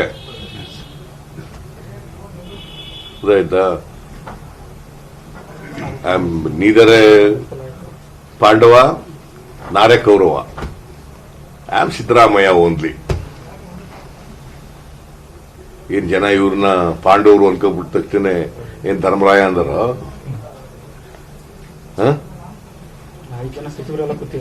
ಸುಮ್ಮನೆ ಆತರ ಇಲ್ಲ ನೋಡ್ರಿ. ಹಂಗೆಲ್ಲ ಕಂಪೇರ್ ಮಾಡ್ಕೊಳಕ್ ಹೋಗ್ಬಾರ್ದು. ಪಾಂಡವ್ರಿಗೆ ಕಂಪೇರ್ ಮಾಡ್ಕೊಳ್ಳೋದು, ಕೌರವ್ರಿಗೆ ಕಂಪೇರ್ ಮಾಡ್ಕೊಳ್ಳೋದು, ರಾಮನಿಗೆ ಕಂಪೇರ್ ಹಂಗೆಲ್ಲ ಮಾಡ್ಕೋಬಾರ್ದು. ಅವ್ರು ಎಷ್ಟೋ ಸಾವಿರಾರು ವರ್ಷಗಳಿಂದ ದ್ವಾಪರ ಯುಗದಲ್ಲಿ ಇದ್ದವರು ಅವರು. ಇವತ್ತೇನಾದ್ರೂ ನೀತಿ ನಿಯಮಗಳಿದ್ರೆ ಅಲ್ಲಿ ಅದೇ ಮಹಾಭಾರತ ರಾಮಾಯಣಗಳಿಗೆ ಹೇಳ್ಕೊಡೋದು ಇವತ್ತಿಗೂ.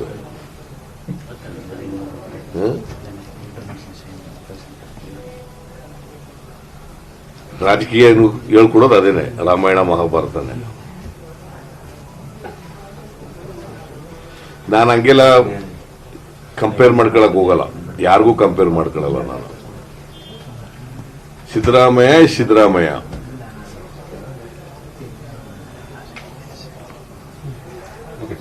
No comparison with anybody.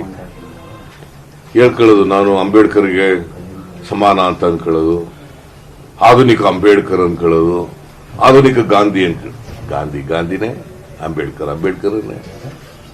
Nobody can be compared with Gandhi or Ambedkar.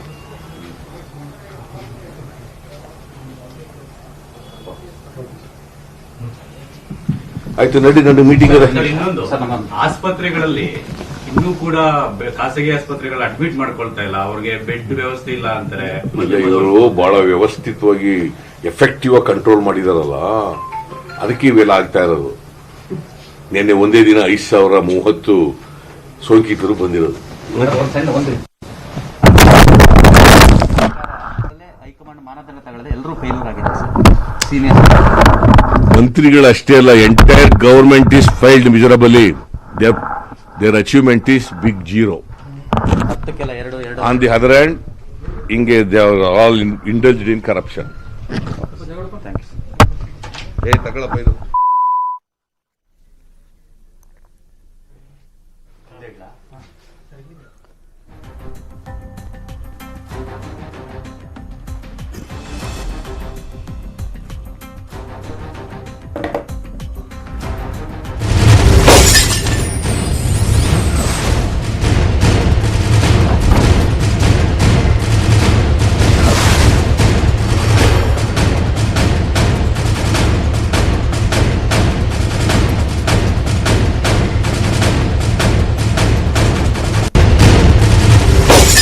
ಸರ್ಕಾರಕ್ಕೆ ಮತ್ತೆ ಸಿದ್ದರಾಮಯ್ಯನವರು ಒತ್ತಾಯಿಸಿದ್ದಾರೆ. 2,000 ಕೋಟಿ ಅವ್ಯವಹಾರ ಆಗಿದೆ. ಹೈಕೋರ್ಟ್ನ ಹಾಲಿ ಜಡ್ಜ್ ನೇತೃತ್ವದಲ್ಲಿ ತನಿಖೆ ಆಗಲಿ. ಸರ್ಕಾರಕ್ಕೆ ಮತ್ತೆ ಸಿದ್ದರಾಮಯ್ಯನವರು ಒತ್ತಾಯಿಸಿದರು. ನಾವು ಸಮರ್ಪಕ ದಾಖಲೆಯನ್ನು ಬಿಡುಗಡೆ ಮಾಡಿದ್ದೇವೆ. ಅವರು ಯಾಕೆ ಇನ್ನೂ ಭಯ ಪಡ್ತಿರೋದು? ತಪ್ಪು ಮಾಡಿಲ್ಲ ಅಂತಾರೆ, ತನಿಖೆ ಮಾಡಿಸ್ಲಿ. ನಾನು ತನಿಖೆ ಮಾಡಿಸಲ್ಲ ಅಂದರೆ ಹೇಗೆ? ನಮ್ಮ ಡಿಮ್ಯಾಂಡ್ ಸ್ಟ್ರಾಂಗ್ ಆಗೇ ಇದೆ. ಸಿಟ್ಟಿಂಗ್ ಜಡ್ಜ್ ಅವರಿಂದಲೇ ತನಿಖೆ ಮಾಡಿಸ್ಲಿ ಅಂತ ಸಿದ್ದರಾಮಯ್ಯನವರು. ಅಧಿಕಾರ ಇದೆ ಅಂತ ಬಾಯಿಗೆ ಬಂದಂಗೆ ಮಾತಾಡಬಾರ್ದು ಅಂತ ಕೂಡ ನಿನ್ನೆ 5 ಜನ ಸಚಿವರು ಏನು ಸಿದ್ದರಾಮಯ್ಯನವ್ರಿಗೆ ವಾಪಸ್ ಉತ್ತರ ಕೊಟ್ಟರು, ಇವತ್ತು ಒಂದು 10-15 ನಿಮಿಷ ಕೂತ್ಕೊಂಡು ಅವರೆಲ್ಲರಿಗೂ ಕೂಡ ಮಾತಾಡಿದ್ದಾರೆ. ಅದರಲ್ಲೂ ಕೂಡ ವೈದ್ಯಕೀಯ ಶಿಕ್ಷಣ ಸಚಿವರಿಗೆ ಅಧಿಕಾರ ಇದೆ, ಈಗ ಮಾತಾಡಬಾರ್ದು ಅಂತಲೂ ಕೂಡ ಮಾತಾಡ್ತಿದ್ರು. ಅಪ್ರೂವಲ್ ಬಗ್ಗೆ ಮಾತಾಡಿದ್ರು, ಸ್ಯಾಂಕ್ಷನ್ ಬಗ್ಗೆ ಮಾತಾಡಿದ್ರು, ಎಕ್ಸ್ಪೆಂಡಿಚರ್ ಬಗ್ಗೆ ಮಾತಾಡಿದ್ರು. ಒಂದು ರೀತಿ ಕೆಲವೊಂದಿನ ವ್ಯಂಗ್ಯವಾಗಿ, ಕೆಲವೊಂದನ್ನು ನೇರವಾಗಿ ಸರ್ಕಾರದ ವಿರುದ್ಧ ಮತ್ತೆ ಗುಡುಗಿದ್ದಾರೆ ಸಿದ್ದರಾಮಯ್ಯನವರು. Breaking news.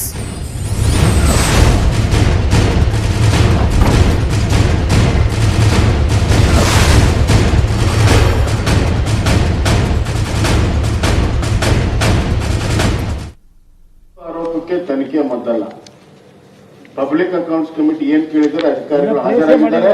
Public accounts committee ಎಲ್ಲ ಮಾಹಿತಿಯನ್ನು ತೆಗೆದುಕೊಂಡು ಬರಲಿ. ಇದರಲ್ಲಿ ಯಾವ್ದಾದ್ರೂ ಆರೋಪದಲ್ಲಿ ಏನಾದ್ರೂ ಸ್ವಲ್ಪ ಆಧಾರಗಳಿದ್ರೆ ತನಿಖೆ ಮಾಡಬಹುದು. ನಿರಾಧಾರ ಸುಳ್ಳು ಆರೋಪ ರಾಜಕೀಯ ಪ್ರೇರಿತ ಇರೋದಕ್ಕೆ ತನಿಖೆಯನ್ನು ನಮ್ಮ ಸುಳ್ಳು ಆರೋಪಕ್ಕೆ ತನಿಖೆ ಮೊದಲ ಪಬ್ಲಿಕ್ ಅಕೌಂಟ್ಸ್ ಕಮಿಟಿ ಏನ್ ಕೇಳಿದರೆ ಅಧಿಕಾರಿಗಳು ಹಾಜರಾಗಿದ್ದಾರೆ. ಆದ್ರೂ ಅವರು ಡಿನೈ ಮಾಡ್ತಾರೆ ಅಂತಂದ್ರೆ ಬಹಳ ಬಂಡ್ರಿದ್ದಾರೆ. ಆಯ್ತಪ್ಪ, ಸತ್ಯ ಹೊರಬರ್ಬೇಕಲ್ಲ, ಜನರಿಗೆ ಗೊತ್ತಾಗಬೇಕಲ್ಲ. ನಾವ್ ಹೇಳೋ ಸತ್ಯನೋ ಅವ್ರು ಹೇಳೋ ಸತ್ಯನೋ, ನಾವ್ ಹೇಳೋ ಸುಳ್ಳು ಅವ್ರು ಹೇಳೋ ಸುಳ್ಳು ಗೊತ್ತಾಗಬೇಕಲ್ಲ. ಜುಡಿಷಿಯಲ್ ಕಮಿಷನ್ ಮಾಡಿ. ಯಾಕೆ ಭಯ ಹಾಕಿದ್ರೆ ಬಹಳ ಬೆಸ್ಟ್ ಆಗಿದ್ರೆ ನೀವು why are afraid of judicial commission? Judicial ಕಮಿಷನ್ಗೆ ಆರ್ಡರ್ ಮಾಡಿ, ಕಾನ್ಸ್ಟಿಟ್ಯೂಟ್ ಆಗಲಿ, ಸಿಟ್ಟಿಂಗ್ ಹೈಕೋರ್ಟ್ ಜಡ್ಜ್ ಇಂದ ತನಿಖೆ ಆಗಲಿ, ಸತ್ಯ ಹೊರಬರಲಿ, ಜನಗಳು ತೀರ್ಮಾನ ಮಾಡ್ತಾರೆ. ಆಮೇಲೆ ನಾನು ಡಿಮ್ಯಾಂಡ್ ಮಾಡಿರೋದು ಅದನ್ನೇ. ನಿನ್ನೆ ಜುಡಿಷಿಯಲ್ ಕಮಿಷನ್ಗೆ ಡಿಮ್ಯಾಂಡ್ ಮಾಡಿದ್ದೀನಿ. Whatever documents they have let them place before the judicial commission. ನಮ್ಮ ಹತ್ರ ಏನಿದೆ ನಾವು ಕೊಡ್ತೀವಿ. Let the truth comes out. Let the people of Karnataka understand their corruption. ಆಯ್ತಪ್ಪ, ನಾವು ಸುಳ್ಳು ಹೇಳ್ತೀವಿ ಅನ್ನೋದಾದ್ರೆ, ನೀನ್ ಸತ್ಯವಂತರು ಅನ್ನೋದಾದ್ರೆ, why are afraid of the judicial commission? ನಾವು ತನಿಖೆನೇ ಮಾಡಿಸಲ್ಲ ಅಂತ ಯಾಕೆ ಹೇಳಿರಿ? ಅದು ಬಂಡತನ ಅಲ್ವಾ? So I demand again, I reiterate, I demand strongly, let the government orders for A judicial allegations with document. ನಿನ್ನೆ 14 ಡಾಕ್ಯುಮೆಂಟ್ಗಳು ಕೊಟ್ಟಿದ್ದೀನಿ. ಸಿದ್ದರಾಮಯ್ಯನವರು ಅದಕ್ಕೆ ತಿರುಗೇಟು ಕೊಟ್ಟರು. ಪಾಂಡವರು ಕೌರವರಿಗೆ ಕಂಪೇರ್ ಯಾಕೆ? ಬಿಜೆಪಿಯವರು ಕೌರವರಾಗಕ್ಕೂ ಕೂಡ ಲಾಯಕ್ಕಿಲ್ಲ. ನಾನು ಸಿದ್ದರಾಮಯ್ಯ ಅಷ್ಟೇ. ನಾನು ಆಧುನಿಕ ಗಾಂಧಿ ಅಂತ ಹೇಳೋಕ್ಕಾಗುತ್ತಾ? ಅದೆಲ್ಲ ಕೆಲವರು ಮಾತ್ರ ಮಾಡ್ತಾರೆ. ನಾನು ಸಿದ್ದರಾಮಯ್ಯ ಅಷ್ಟೇ. ಸಚಿವರ ಕೌರವ ಹೇಳಿಕೆಗೆ ಸಿದ್ದರಾಮಯ್ಯನವರು ತಿರುಗೇಟು ಕೊಟ್ಟರು. Breaking news.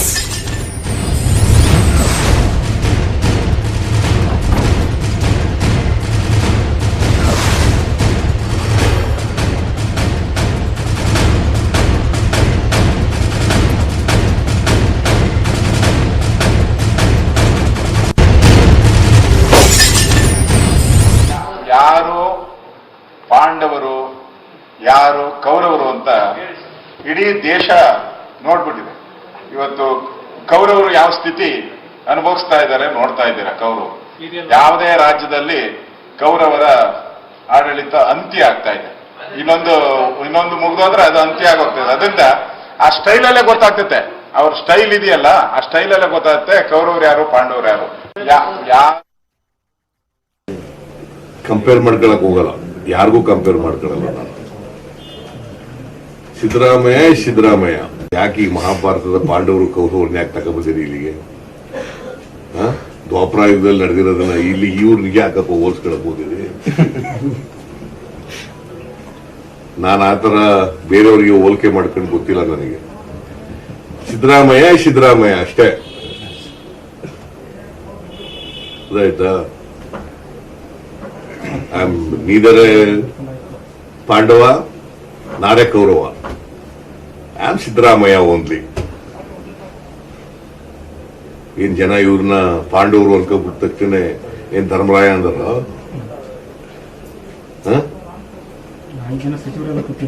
ಸುಮ್ಮನೆ ಆ ಥರ ಎಲ್ಲ ನೋಡ್ರಿ, ಹಂಗೆಲ್ಲ ಕಂಪೇರ್ ಮಾಡ್ಕೊಳಕ್ ಹೋಗ್ಬಾರ್ದು. ಪಾಂಡವ್ರಿಗೆ ಕಂಪೇರ್ ಮಾಡ್ಕೊಳ್ಳೋದು, ಕೌರವ್ರಿಗೆ ಕಂಪೇರ್ ಮಾಡ್ಕೊಳ್ಳೋದು, ರಾಮನ ಕಂಪೇರ್ ಹಂಗೆಲ್ಲ ಮಾಡ್ಕೋಬಾರ್ದು. ಅವ್ರು ಎಷ್ಟೋ ಸಾವಿರಾರು ವರ್ಷಗಳಿಂದ ದ್ವಾಪರ ಯುಗದಲ್ಲಿ ಇದ್ದವರು ಅವರು. ಇವತ್ತೇನಾದ್ರೂ ನೀತಿ ನಿಯಮಗಳಿದ್ರೆ ಅಲ್ಲಿ ಅದೇ ಮಹಾಭಾರತ ರಾಮಾಯಣಗಳಿಗೆ ಹೇಳ್ಕೊಡೋದು. ಇವತ್ತು ನಾನು ಹಂಗೆಲ್ಲ ಕಂಪೇರ್ ಮಾಡ್ಕೊಳಕ್ ಹೋಗಲ್ಲ, ಯಾರಿಗೂ ಕಂಪೇರ್ ಮಾಡ್ಕೊಳಲ್ಲ ನಾನು. ಸಿದ್ದರಾಮಯ್ಯ ಸ್ಮರಣೆನ ಇಟ್ಕೊಳ್ಳಿ. ಸುಧಾಕರ್ ಎಷ್ಟು ವರ್ಷ ಸಚಿವರಾಗಿದ್ದಾರೆ, ನಾನು ಎಷ್ಟು ವರ್ಷ ಮಂತ್ರಿ, CM ಹೇಗೆಲ್ಲ ಎಷ್ಟು ವರ್ಷ ನಡ್ಕೊಂಡ್ಬಂದಿದ್ದೀನಿ. ನನಗೆ ಪ್ರಸ್ತಾವನೆ, ಅನುಮೋದನೆ, ವೆಚ್ಚ ಗೊತ್ತಿಲ್ವಾ? ಏನು ಗೊತ್ತಿಲ್ಲದೆ 13 ಬಜೆಟ್ ಮಂಡಿಸಿದ್ದೀನಾ? ಅಧಿಕಾರದ ಅಹಂನಿಂದ ಮಾತಾಡ್ತಿದ್ದಾರೆ ಎಂದರು ಸಿದ್ದರಾಮಯ್ಯನವರು.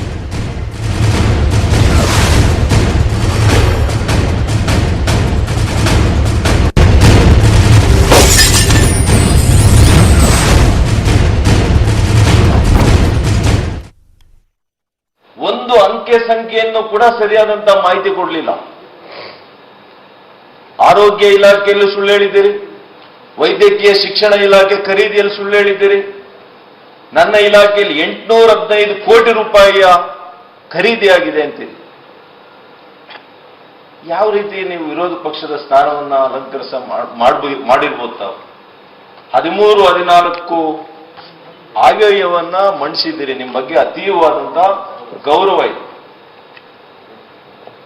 ಪ್ರಸ್ತಾವನೆಗೂ ಅನುಮೋದನೆಗೂ ಖರ್ಚಿಗೂ ವ್ಯತ್ಯಾಸ ಇಲ್ವಾ? ಇವತ್ತು ನಮಗೆ ನಮ್ಮ ಇಲಾಖೆಗೆ ಪ್ರಸ್ತಾವನೆ ಬಂದಿದೆ 815 ಕೋಟಿಗೆ. ಬೆಂಗಳೂರಿನಲ್ಲಿರ್ತಕ್ಕಂಥ ಸೂಪರ್ ಸ್ಪೆಷಾಲಿಟಿ ಹಾಸ್ಪಿಟಲ್ಸ್ಗೆ ಮೇಲ್ದರ್ಜೆಗೇರಿಸಬೇಕು, ಇರ್ತಕ್ಕಂಥ ಎಲ್ಲ ಹಾಸಿಗೆಗಳನ್ನು ICU ಅನ್ನ ಮಾಡಬೇಕು, ಇವತ್ತು ಆಕ್ಸಿಜನ್ ವೆಂಟಿಲೇಟರ್ಗಳನ್ನು ಹೆಚ್ಚು ಮಾಡಬೇಕು. ಈ ರೀತಿಯ ಪ್ರಸ್ತಾವನೆಗಳಲ್ಲಿ 815 ಕೋಟಿ ರೂಪಾಯಿ ಪ್ರಸ್ತಾವನೆ ಬಂದಿದೆ. ಆದರೆ ಯಾವುದೂ ಮಂಜೂರಾಗಿಲ್ಲ, ಅನುಮೋದನೆ ಆಗಿಲ್ಲ. ಇದುವರೆಗೂ ಅನುಮೋದನೆ ಆಗಿ ನಾವು ಖರ್ಚು ಮಾಡಿರುವಂತದ್ದು 33 ಕೋಟಿ ರೂಪಾಯಿ. ಒಂದು ಅಂಕೆ ಸಂಖ್ಯೆಯನ್ನು ಕೂಡ ಸರಿಯಾದಂತ ಮಾಹಿತಿ ಕೊಡಲಿಲ್ಲ. ಆರೋಗ್ಯ ಇಲಾಖೆಯಲ್ಲಿ ಸುಳ್ಳು ಹೇಳಿದ್ದೀರಿ, ವೈದ್ಯಕೀಯ ಶಿಕ್ಷಣ ಇಲಾಖೆ ಖರೀದಿಯಲ್ಲಿ ಸುಳ್ಳು ಹೇಳಿದ್ದೀರಿ, ನನ್ನ ಇಲಾಖೆಯಲ್ಲಿ 815 ಕೋಟಿ ರೂಪಾಯಿಯ ಖರೀದಿಯಾಗಿದೆ ಅಂತೀರಿ. ಎಷ್ಟು ವರ್ಷ ಆಯ್ತು? ನಾನೆಷ್ಟು ವರ್ಷದಿಲ್ಲ ಅದೇ ಮಂತ್ರಿ. ಅವ್ರಿಗೆ ಸ್ವಲ್ಪ ಉಪಕಾರ ಸ್ಮರಣೆ ಇಟ್ಕೊಂಡು ಮಾತಾಡೋದು ಒಳ್ಳೆಯದು. ಬಾಯಿ ಬಂದಾಗೆಲ್ಲ ಮಾತಾಡೋದು. ನಾನು ಮಂತ್ರಿ, state minister, cabinet minister, deputy chief minister, ಆಮೇಲೆ ಚೀಫ್ ಮಿನಿಸ್ಟ್ರು 13 ಬಜೆಟ್ಗಳು ಮಂಡಿಸಿದ್ದೀನಿ. ನನಗೆ ಪಾಠ ಕೂಡ ನಿಮ್ಮ ವಿರುದ್ಧ ಸರ್ ಅವರು ರೂಲ್ ಸ್ಟಾಕಿಂಗ್ ಮಾತಾಡ್ತಿದ್ದಾರೆ ಇತ್ತೀಚೆಗೆ. ಅಧಿಕಾರದ ಅಹಂನಿಂದ ಮಾತಾಡ್ಬೋದು. ಅಧಿಕಾರದ ಅಹಮಿಂದ ಈ ರೀತಿ ಮಾತಾಡ್ತಾರೆ.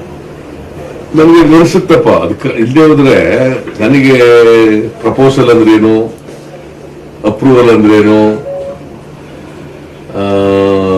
ಸ್ಯಾಂಕ್ಷನ್ ಅಂದ್ರೇನು, ಆಮೇಲೆ ಎಕ್ಸ್ಪೆಂಡಿಚರ್ ಅಂದ್ರೇನು, ಇವೆಲ್ಲ ಗೊತ್ತಿಲ್ಲ ಅಂದ್ಮೇಲೆ ನಾನು ನೋಡು ಇವೆಲ್ಲ ಗೊತ್ತಿಲ್ಲದೆ 13 ಬಜೆಟ್ ಮಾಡಿಸ್ಬಿಟ್ಟಿದ್ದೀನಲ್ಲ. ಅವರಬ್ಬ ಮಂತ್ರಿ ಆಗಿರೋದು ಎಷ್ಟು ವರ್ಷ ಆಯ್ತು? ನಾನೆಷ್ಟು ವರ್ಷದಿಲ್ಲ ಅದೇ ಮಂತ್ರಿ. ಅವ್ರಿಗೆ ಸ್ವಲ್ಪ ಉಪಕಾರ ಸ್ಮರಣೆ ಇಟ್ಕೊಂಡು ಮಾತಾಡೋದು ಒಳ್ಳೆಯದು. ಬಾಯಿ ಬಂದಾಗೆಲ್ಲ ಮಾತಾಡೋದು.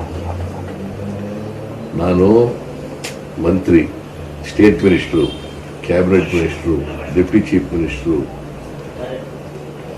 ಆಮೇಲೆ ಚೀಫ್ ಮಿನಿಸ್ಟ್ರು 13 ಬಜೆಟ್ಗಳು ಮಂಡಿಸಿದ್ದೀನಿ. ನನಗೆ ಪಾಠ ಹೇಳ್ಕೊಡ. ನಿಮ್ಮ ವಿರುದ್ಧ ಸರ್ ಅವರು ರೂಲ್ ಸ್ಟಾಕಿಂಗ್ ಮಾತಾಡ್ತಿದ್ದಾರೆ ಇತ್ತೀಚೆಗೆ. ಅಧಿಕಾರದ ಅಹಂನಿಂದ ಮಾತಾಡ್ಬೋದು. ಅಧಿಕಾರದ ಅಹಮಿಂದ ಈ ರೀತಿ ಮಾತಾಡ್ತಾರೆ. ನನಗೆ ನಡೆಸುತ್ತಪ್ಪ. ಅದಕ್ಕೆ ಇಲ್ಲದೆ ಹೋದ್ರೆ ನನಗೆ ಪ್ರಪೋಸಲ್ ಅಂದ್ರೇನು, ಅಪ್ರೂವಲ್ ಅಂದ್ರೇನು, ಸ್ಯಾಂಕ್ಷನ್ ಅಂದ್ರೇನು, ಆಮೇಲೆ ಎಕ್ಸ್ಪೆಂಡಿಚರ್ ಅಂದ್ರೇನು, ಇವೆಲ್ಲ ಗೊತ್ತಿಲ್ಲ ಅಂದ್ಮೇಲೆ ನಾನು ನೋಡು ಇವೆಲ್ಲ ಗೊತ್ತಿಲ್ಲದೆ 3 ಬಜೆಟ್ ಮಾಡಿಸ್ಬಿಟ್ಟಿದ್ದೀನಲ್ಲ. ಅಫ್ಕೋರ್ಸ್ ಆರೋಪ ಮಾಡಿದ್ದಾರೆ, ಸಾವಿರಾರು ಕೋಟಿಯ ವ್ಯವಹಾರ ಆಗಿದೆ ಅಂತ ಸಿದ್ದರಾಮಯ್ಯವರು ಕೂಡ ಹೇಳ್ತಿದ್ದಾರೆ. ಹಾಗಾದ್ರೆ ಆ ಲೆಕ್ಕ ಅವ್ರಿಗೆ ಹೇಗೆ ಸಿಕ್ತು? ನ್ಯೂಸ್ 18 ಕನ್ನಡದಲ್ಲಿ ನ್ಯೂಸ್ ಮುಗಿದ ತಕ್ಷಣ 2,000 ಕೋಟಿ ಒಂದು ಸ್ಫೋಟಕ ರಹಸ್ಯದ ಎಪಿಸೋಡ್ ಬರ್ತಾ ಇದೆ. ನೋಡೋದನ್ನ ಮಿಸ್ ಮಾಡ್ಬಿಡಿ. ಮತ್ತೆ ಸಿಗ್ತೀನಿ ಮುಂದಿನ ನ್ಯೂಸಲ್ಲಿ.